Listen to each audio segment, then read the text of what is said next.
to see their mathematical projects. Let's see what they have made. This is their trial, and we will decide that who will get selected for the final round.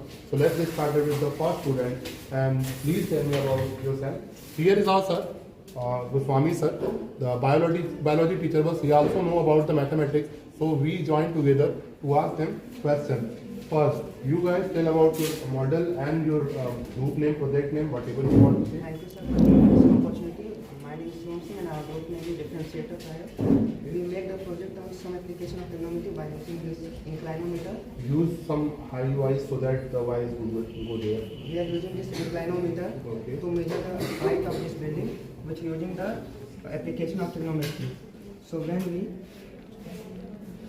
we continuously studying this line would go up and forming an angle at base, and from this we will measure this height with the help of scales and this scale, and by applying trigonometry tan theta we will calculate the height of this building. So It means you are using clinometer to measure the height of the building. Okay. And where did you get this concept? from our trigonometry. Okay, trigonometry. So do you think that the mathematics used in each and every field? Yes, sir. Okay, sir. Do you want to ask any question? Please ask. No, I think it is very good project to measure the height of building. No? Yes. Oh, very good. Nice project.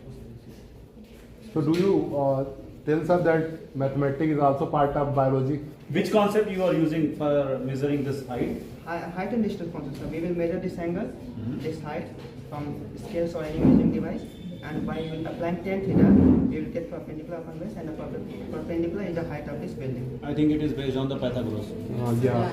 But the thing is that you want to say that without measuring the height of building, you can measure only by angle and the size of any on a ground, no? Distance on a ground. Okay, that's a good thing. Engineering and navigation. So who made this project? You all three guys or only one person? She made the project. Who gave the idea? Our three. It's only three ideas. You three guys involved in that idea. Nice. Let's move on to second one.